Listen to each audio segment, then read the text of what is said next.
I just received a new batch of Splink integrated prototypes, and they are very promising. To understand a little bit better the goals and challenges behind those, we have to go a little bit back in time. When building Dactyls, what was typically done is that you will take an Elite C. Now I've switched to Splinkies, but you will take an Elite C, and then you will connect it to a hand-wired keyboard, and then you will hot glue it through the USB-C port in the back. Now, because I found hot glue to be not the best elegant solution, what I quickly did is that I designed this. So this is a Shield PCB on which I installed back then Elite Cs, and then on there, through here, you connect the cables to your plate PCB. And here you have a reset button, you have an audio jack, and you have two screws. And then what you do with those two screws is you install them into the plate, like this. Let me try and do it on camera. Yeah, there we go. And everything fits nice and tight. Now, after using those for some time, I realized that installing the cables through the PCB here was not always obvious and took quite some time and precision. So what I quickly switched to was using connectors here. You can see there's a matrix and SPI connection, that's for the trackball. And what you do is you just connect the cables directly to the Shield PCB here. Now, that works and it's very reliable, but it does take a bit of time because you have to solder in all the connections from the Splinky on this side, and then on this side again, and then the matrix and the trackball. So because of that, I started working on a prototype, and this was quite some time ago, called the Splink Integrated. And thank you, Boomtarns, on Discord for the name idea. I like it a lot. And the way this works is I moved all the components from the Splinky directly on the Shield. You can see you have the RP2040, you have reset button, crystal, the memory over there, and so on. But because I wanted to use the same cases and not redesign something, it means that the USB-C and the audio jack need to be aligned properly. Let me try and do the focus here. Yes, there we go. Or not. It needs to be aligned properly, which means the USB-C needs to be a little bit higher than the Shield. And to do that, what I did is I made a USB-C daughter board. So this here is a simple PCB that only has a USB-C port on it, and this is it. And then you connect it with headers to the main board. Now, this first revision had quite a lot of issues. One of them was that the PCB on top was too large and collided with the screw insert that was on this side. Another issue is that, as you can see here, you had to carefully check the height of the distance between the two PCBs, which meant using a 3D printed spacer and then soldering in a way that the height is very precise. And that was not easy to solder in, and I didn't want to work with 3D printed inserts and everything. So what happened is I put this project on the side and I decided to work on other stuff. But now I received this today, and on this one I did quite a lot of improvements. Namely, to connect to the USB-C daughter board, essentially you want 4 lines. You want data plus, data minus, and on the left, power and ground. So that's only 4. However, because of that, it meant that this PCB here was not reversible. And when I ordered the first prototypes, I had 2 different designs, which I don't like. If someone has been following me for some time, they must know that I like my PCBs reversible. Less work in maintenance, less work in generating the gerbers, less work in inventory. If something fails, you can just ship another one without worrying about if it's the right or left one. So this is the new prototype here, and this prototype has this time on top 4 headers on each side. power, ground, and two data lines, and those are symmetric. So hooray for symmetric PCBs. On top of this, I added some additional electrostatic discharge protection chip, which is essentially a bunch of diodes. And I just updated, like I removed the button here, but essentially it's the same thing. You also have, in the same way as the dilemma, you have here a jumper that you should bridge depending on which side you are using. Alright, I just finished installing the new Splintegrated on this test rig, and before anyone asks, yes, I use nylon prints for my test rig. At this point I have 3 Charybdis Nanos made out of nylon, and I only use one, so the other ones I use mostly for testing. So this one is using Gateron Yellows, and on the left side it uses the Falcon PCB by Casio Noob, which is essentially a rotary encoder PCB with additional LEDs. And this one is at the moment not connected. This is not something I intend to test with this. So, as you can see here, I installed the new Splintegrated, and I don't know if it's visible here, but I installed hot swap sockets as well as on the plate, so that I can, this is from the beginning, so that I can easily take out things and plug other things in to test. I also used this to test the black pills when I was considering switching to them, and I also used this to test the Splinkies, because at this point I went through quite a few revisions of Splinkies, changing the memory, changing the USB-C port, and so on, and this is the latest revision. So I installed them. They are pretty nice. Like, installing the USB-C port goes pretty quick, and then you just have to solder in the matrix, so that goes really fast. However, I found out a few issues, which side is it? On one side, I don't know if it's very visible in camera, but on this side here, yeah, you can see that the headers are not perfectly flush with the PCB. And the reason for that is that you have this little component here, the black one on the left, that is a protection chip, and it is colliding with the USB-C. So the daughterboard cannot go any lower. So it means that in cases like the Charybdis, Skelotil, etc., the USB-C port will not align on one side. And that is very bad news. It means that I need to redesign the shield to move those components. And I did check the specification, and I did not expect those two to collide. But those are the joys of prototyping. So the next step is to move the components on the Splintegrated so that the USB-C port fits properly.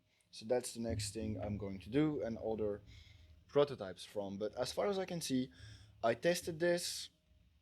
I still have to figure out why the RGB will not work at the moment. The RGB doesn't work, but otherwise keys work, the trackball works, TRS works, TRRS cables work. So I have to say, so far, so good. I have been running some more tests the last few days, and I took my current daily use Charybdis Nano, and what I did is, on one side I kept the Splinky, and on the other side I installed the Splintegrated, and have some really weird results. Depending on if I'm using a TRS or TRRS cable, sometimes the side randomly disconnects. Sometimes the trackball is very choppy, and I did do a polling rate, and I get a rate of 595 Hz total with a Splinky and Splintegrated, which is extremely weird, because with two Splintegrated I get the normal rate, which is around 940 Hz. So this needs more investigation, but it does mean that probably the Splintegrated will only be compatible with another one. Like, I cannot mix a Splinky with Shield and a Splintegrated. Interesting stuff. So I've connected those two keyboards together using Splintegrateds, which you can see here, and I also made another set, which is here. And the reason that things are so messy is that I've been having a lot of issues. Mostly the slave side of it, so this one is connected by USB and this one is connected by TRS. This side kept on randomly dying, and then I couldn't use any of the keys and the RGB didn't turn on at all, and I really couldn't figure out where it came from, and I ended up soldering new Splintegrated, which are here, and those also started dying, and I had no idea why, because this side was working with US directly connected by USB, but when connected by the audio cable, it was not working. So I started to try different stuff to try and figure out where the issue comes from. And one idea was that maybe it was coming from the fact that I was using TRS versus TRRS. So I started taking notes, and also I wanted to test if the way the audio jack was connected made a difference. So I tried connecting only 3 pins or 4 pins, and I tried with TRS and TRRS, and sometimes I had very spotty movement, as in the trackball was moving really weirdly and half the keys would register not in time, and most of the time I'll get nothing. I did even try full switching to full duplex by bodging a wire, and I'm not entirely familiar with it. I got help from the Discord for it, and from this I noticed there was a lot of communication issues. What else did I try? I also figured at one point that I have, because this is symmetric, I have power, ground, and data lines, and I will show you here. So power, ground, and then 2 data lines that are connected on both sides, and then they're connected to capacitors here, and then they go to the RP2040. So what I thought was, hey, maybe because there's the same signal coming from both sides at the same time, maybe there's some kind of interference. So what I did is I soldered only one side to the data and the other side I left empty. And that did not help. That did nothing. So at this point I was running a bit out of ideas, and mostly I was getting very inconsistent results. It seemed that every test I was doing gave different results with the same parameters, so it made things very difficult to debug. At this point I was getting a bit frustrated, so what I did is I connected my trusty Picoscope here to the ground and serial lines. This is why I have those 2 cables here. One is connected to ground and one is connected to serial. And so this is what I got. And you can see here that there's a bunch of data going through. And can I make that data change? Yeah, kinda. Here. So we know that there's data going back and forth between the 2 Splinkies. And that's on a keyboard that works. And when I did that on a Splintegrated that didn't work, I got nothing. Instead of this, I just had like one straight line. So something was definitely up with serial. However, I still didn't know why. So at this point, I was looking at the schematics of the dilemma and of the Splintegrated to compare them. And I noticed that the voltage that goes from that goes to the serial was 5 volts on the Splintegrated. And why is that? Is because I based this design on the old Elite C shield, and back then the Elite C is using 5 volts. So the way it works is that you have this USB-C daughter board that is here, and then it provides data lines, power, and ground. And then the power goes through a fuse and a Schottky diode and outputs 5 volts. Those 5 volts are then taken through a voltage regulator that outputs 3.3 volts, because the Raspberry Pi 2040 is rated for 3.3 volts. However, What I forgot to change is the voltage that goes to the serial port. In my schematics, the serial port is still connected to 5 volts.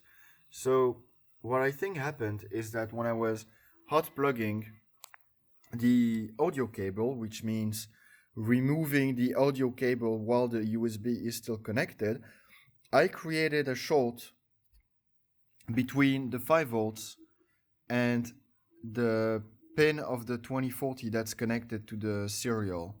So I did look at the datasheet of the RP2040, and I will put a screenshot on the screen now showing that the input output ports of the 2040 are rated for up to 3.3 volts. So I was essentially connecting 5 volts to something rated for 3.3 volts. So I'm pretty sure that I fried up one of the pins of the 2040. To test this theory, I'm gonna go through a bunch of experiments. First, I'm going to bodge wire the 3.3 volts that is here to the serial. So we're gonna have 3.3 volts instead of 5 volts going into the audio jack. And then with this done, I will take a splintegrated with the serial that doesn't work anymore, and I'm going to bodge the serial directly to another pin that is unused, and I'm probably going to use the RGB pin.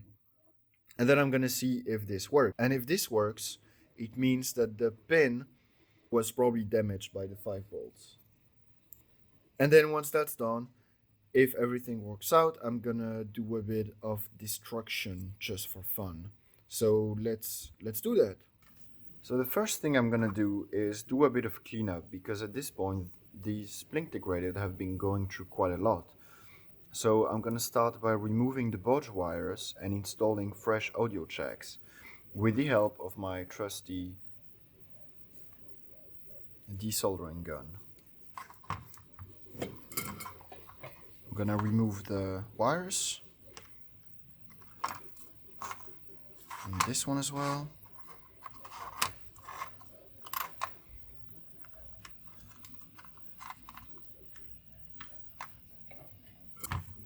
This one is probably... oh, okay, it came right off. Okay, cool. I can see that there's a bit of solder here, but that's no big deal. I'm also gonna remove this jumper here, well, this solder on the jumper, because that's what connects the audio jack to the 5 volts, and I want to switch that to 3.3 volts instead. There we go. Same thing on the other side.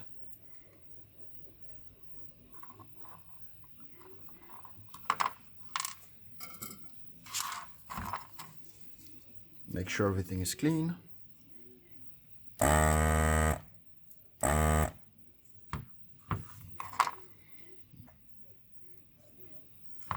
Kinda, it's kinda clean. Oh yeah, let me also remove the jumper here.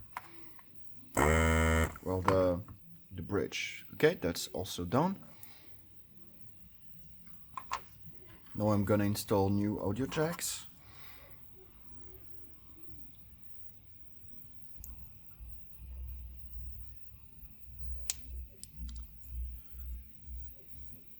There we go, kinda. I'm gonna give it a little push on the table in the middle.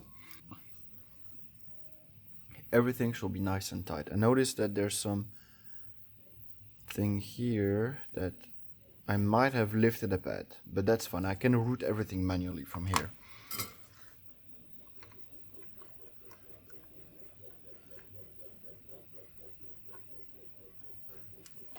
Okay, I'm also going to do the other side. Also, yeah.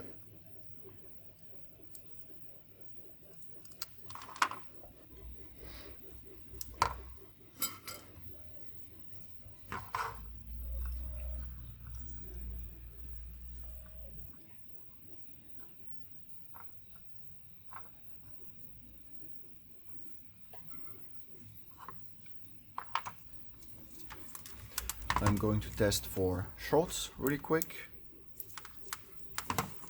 between the different pads of the audio jack. That is normal, that is between power and ground.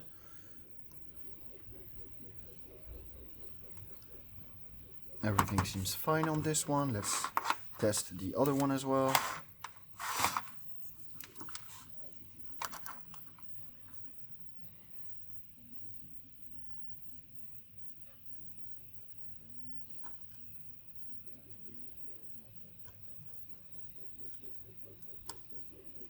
It seems we have a short between power and ground on this one.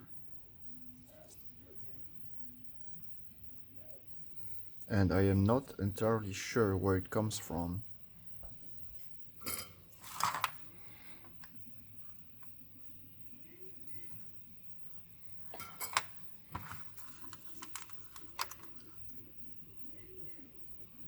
Okay, I reapplied some solder and it seems the short is gone. Let's also test continuity between the... Okay, so far so good. And I also want to test if we are still connected to ground. Okay, and this is power and should be connected to nothing. Okay, let's test it on this side as well. This is ground and it's connected, and at the bottom we have power, which should not be connected.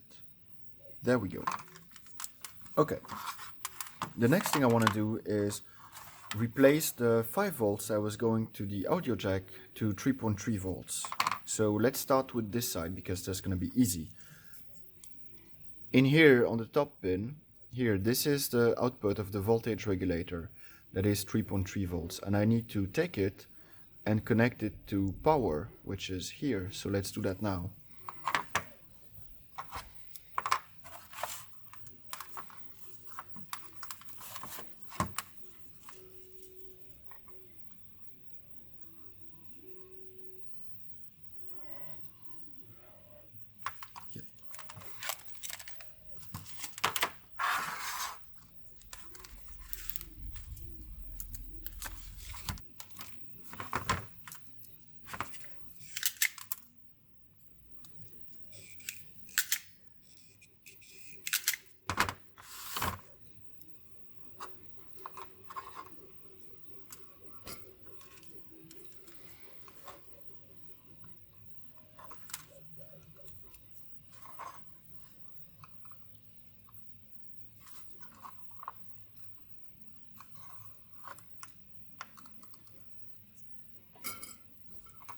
Right, there we go. So we shall now have 3.3 volts over here, and I'm going to test that right now.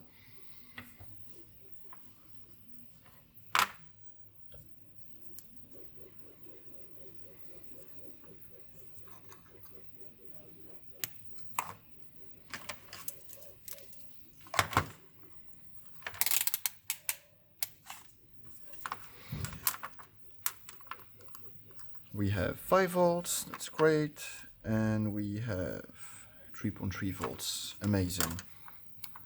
So this one's done. The only thing that's left on this side is to bodge a wire between serial and, well, this one is connected to one of the pins on the RP2040, more specifically the third pin from the left here, and I'm pretty sure it's burned out if our theory is valid. So what I'm gonna do is I'm gonna bodge this thing here to an available pin, and the easiest thing to do is to solder it here because this goes directly into the RP2040.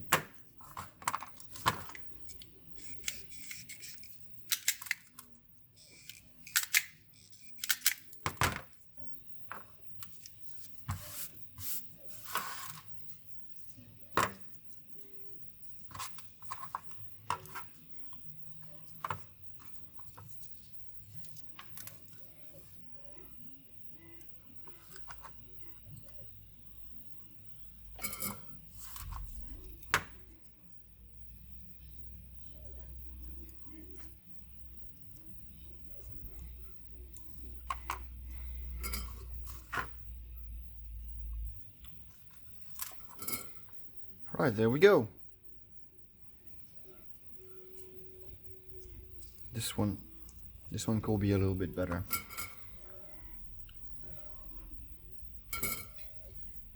There we go. It looks terrible, but hey, if it works, it works. Next we have to do this one, and this one is gonna be a little bit more annoying because the voltage regulator is actually hidden under the USB-C port, so I'm gonna have to desolder it first. So let's do that now. Okay, almost there. It's stuck on the right side. Yes, got it. The voltage regulator is here, so let's do the same thing and install a Bosch wire. A bit longer this time.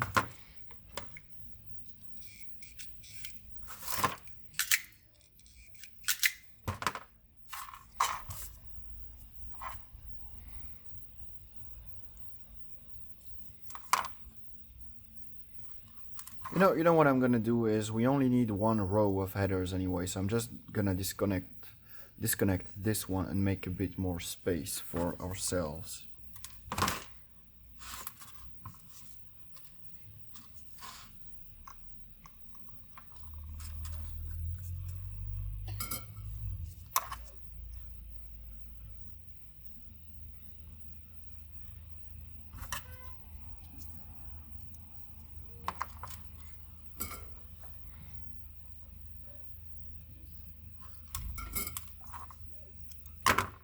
Okay, this one is connected. Let's connect it to the 3.3 volts.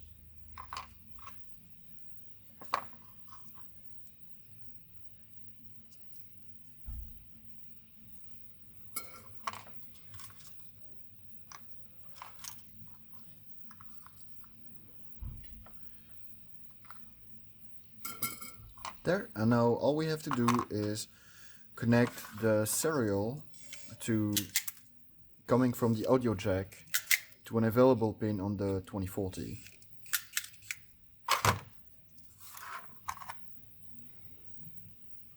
So in the same way as the other side, I'm just gonna connect this to the N over here.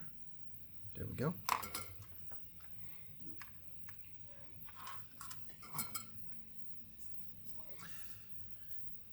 And finally, reconnect the USB-C port.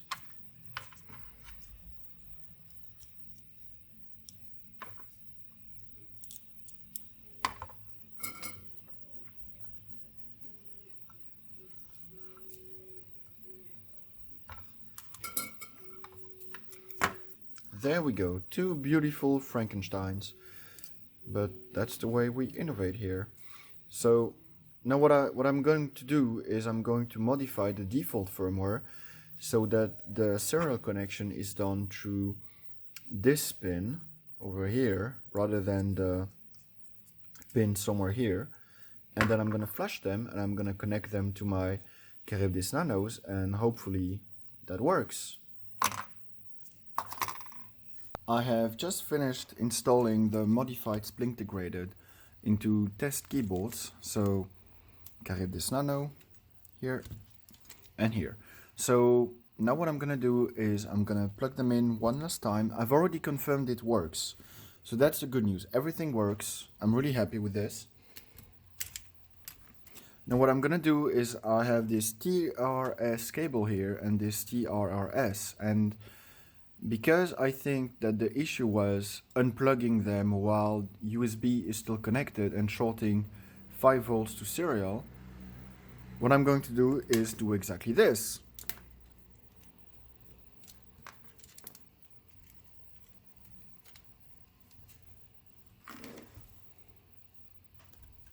Okay. Okay, and the keyboard still works. So let's do this.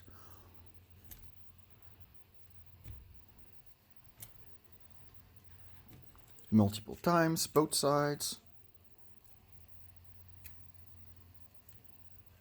Okay. Unplug and replug the USB-C to reset everything.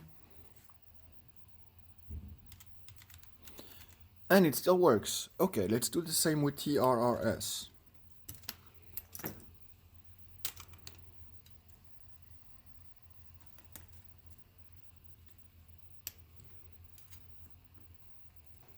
By the way, do not do this at home. This is done by professionals and is probably dangerous for your RP2040. This is not the way it should be done. Please don't unplug your audio cables while everything is still connected to the computer. Okay, everything's fine.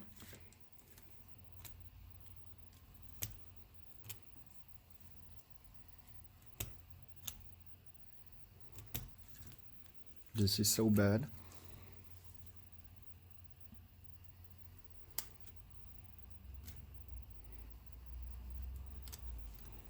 Okay. Oh, I actually don't even need to reconnect it. Everything is still working properly. Okay. So now the theory is that this is what was causing the shorts on the Splintegrated with 5 volts connected to the audio jack. So we're going to test this. And let me make a little bit more space here. Disconnect this.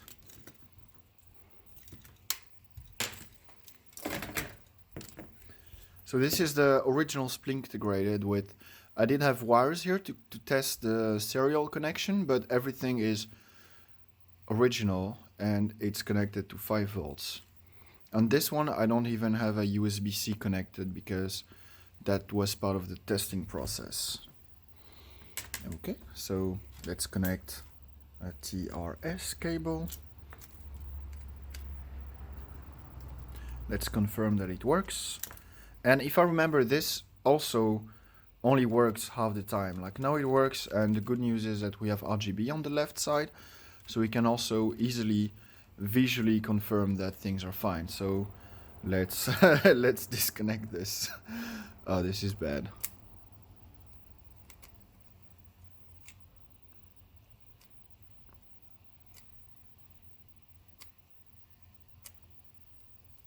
Okay. Oh. Uh-oh. Okay, the right side works perfectly, but the left side doesn't react at all anymore. Oh, and now it's back. Okay, okay. Okay, it's on, but the keys don't register at all. So let's try to reconnect it maybe.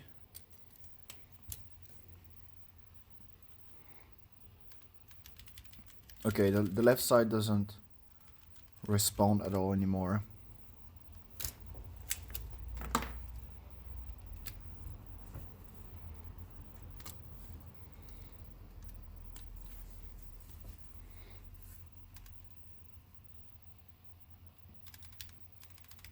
Okay, now the left side works, but also very choppy, even though a few minutes ago it was perfectly responsive, and the right side is also very laggy, choppy, slow. So this is exactly the kind of issues I was mentioning earlier in the video, which is it's really hard to get a consistent result.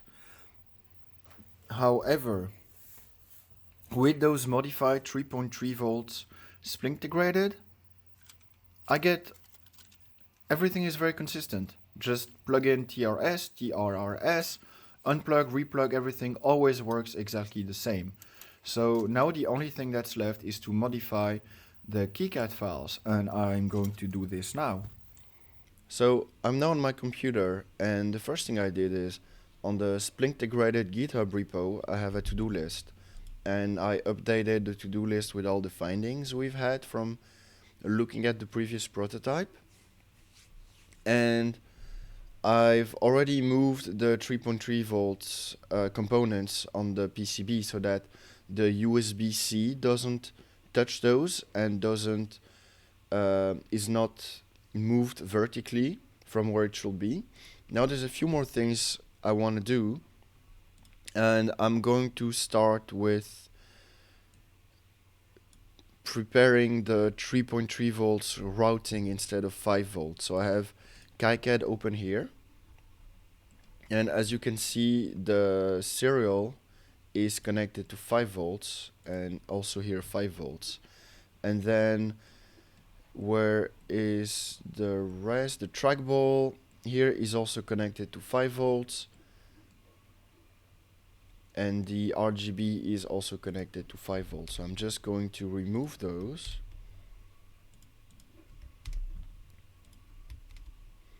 And instead I'm going to use the 3.3 volts.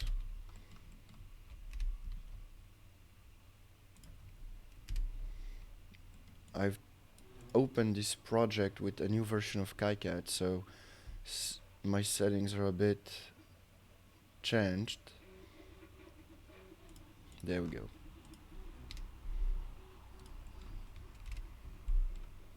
3.3 volts.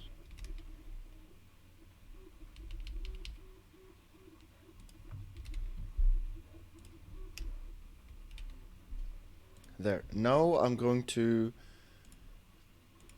remove all the 5 volts related stuff, and to do this I'm just going to go here. So we have RGB here, trackball here, jumper.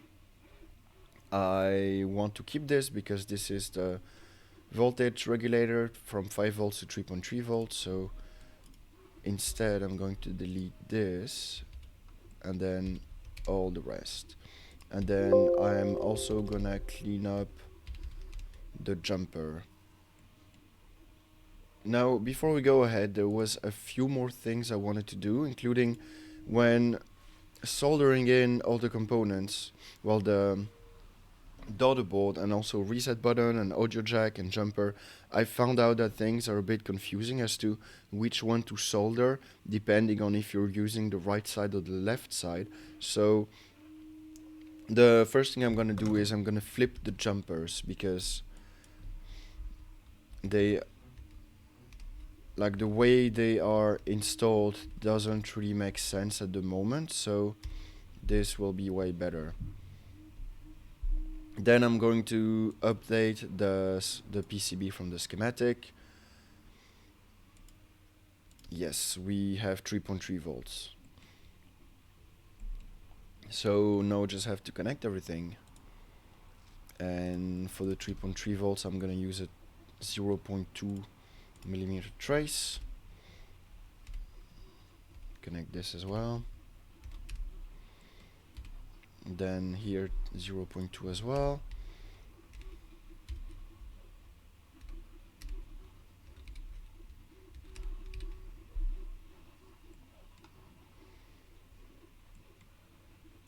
Then we have the RGB.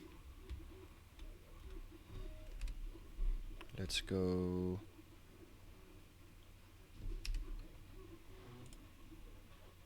this way, and then the trackball.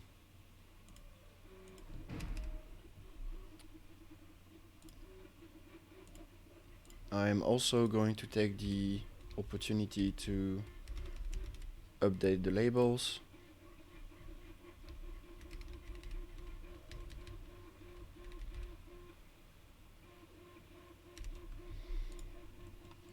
As well as here.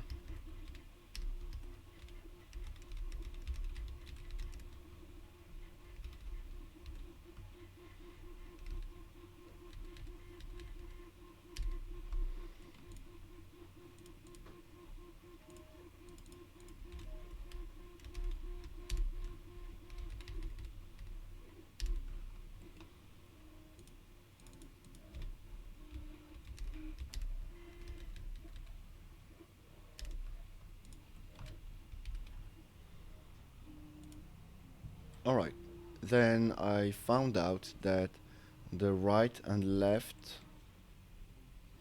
footprints here were not very helpful when assembling the PCB. So let me just go to, I have a PCB right under my hands as well as I'm talking to you to make things simpler. So I grab the left one, so it will be this one here, And then I see that on the front silk screen I will need a little, let's put a little L here on front silk screen here, which means that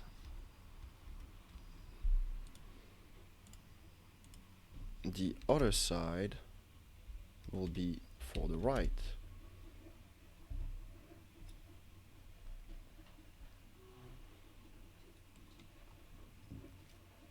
And then in here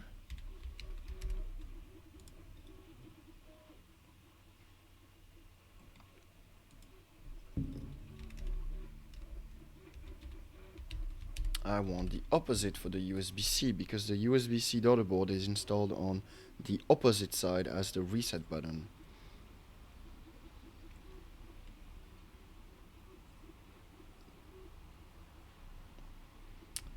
And then I'm also gonna reuse those for the jumper here. Alright, let's take a look. Still recording? Still recording.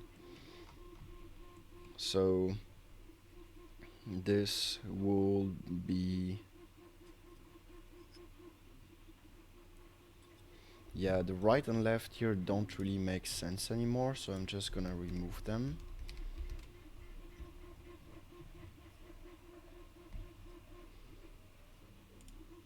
Now go back here, create a release.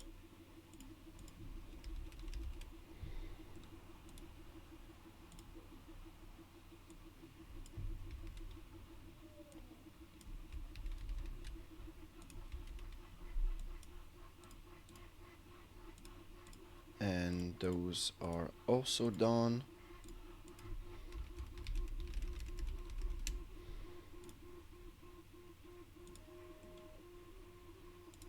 And in here I'm going to add the release files that we just generated.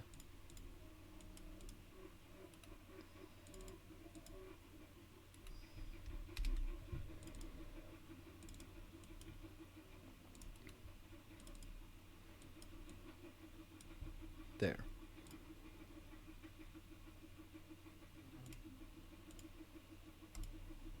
Okay. So now the only thing that's left is to order those through GLC PCB and wait, and when I receive them I will give an update.